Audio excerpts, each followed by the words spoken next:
திருவண்ணாமலையிலையும் சரி எங்கேயுமே மலை உச்சியில் ஏற்றுறது அது வழக்கம், அந்த நடைமுறைன்னு வச்சுக்கணும். அரசு இது கையாண்ட முறையே நீதிமன்றம் கண்டிச்சிருக்கிறத நீங்கள் கவனிக்கணும். இந்த பிரச்சனையே உருவாகியிருக்காது. இரு சமய வழிபாட்டையும் அவரவர் வழிபாட்டை அவரவர் செய்யுங்க, ஒருத்தருக்கு ஒருத்தர் பிரச்சனை இல்லாமல் செய்யுங்கன்னு ரெண்டு சமய பெரியவர்களையும் கூப்பிட்டு பேசி ஒரு நல்லிணக்க குழுவை அமைச்சு அவங்க வழிபாட்டில் நீங்கள் தலையிடாதீங்க, உங்கள் வழிபாட்டில் அவங்க தலையிட மாட்டாங்கன்னு இதே அறநிலையத்துறை ஏற்றணும்னு சொல்லுதில் அப்படி அப்போவே செஞ்சுருந்தால் இந்த பிரச்சனையே வந்திருக்காது.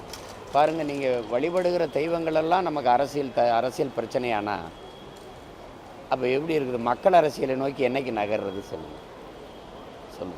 இது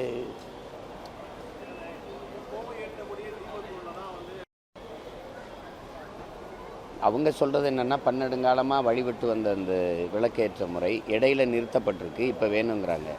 நமக்கு அதில் என்ன கேள்வின்னா, இதே திருப்பரங்குன்றத்தில் போய் நான் திருமுருக பெருவிழா நடத்தும்போது என்னை கேள்வி பண்ணவங்க தான் இன்றைக்கி விளக்கேற்றணும்னு நிற்கிறாங்க. உங்களுக்கு புரியுதுன்னு நினைக்கிறேன். இத்தனை ஆண்டுகளாக வராமல் 2 மாதத்தில் தேர்தல் இருக்கும்போது இப்போ நீங்கள் முருகன் மாநாடு போட்டிங்கல்ல, அப்போ விளக்கேற்றிருக்கலாம்ல. அப்போ தேர்தல் வரும்போது அந்த பிரச்சனையை உருவாக்கணுங்கிறது வாக்கை குறிவச்சு நடக்கிறதா தான் தெரியுது. உண்மையிலே இறை வழிபாட்டுக்காக விளக்கேற்றுற மாதிரி தெரியல. அப்போ அதில் தான் நம்ம முரண்படுறோம்.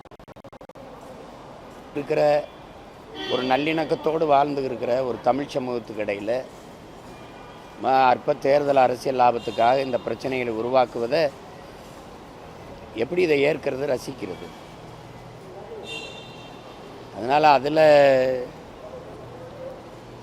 அரசு இன்னும் கொஞ்சம் கூடுதலாக கவனம் எடுத்து இந்த பிரச்சனைகளே உருவாகாமல் சரி பண்ணியிருக்கலாங்கிறது தான் என்னுடைய கருத்து.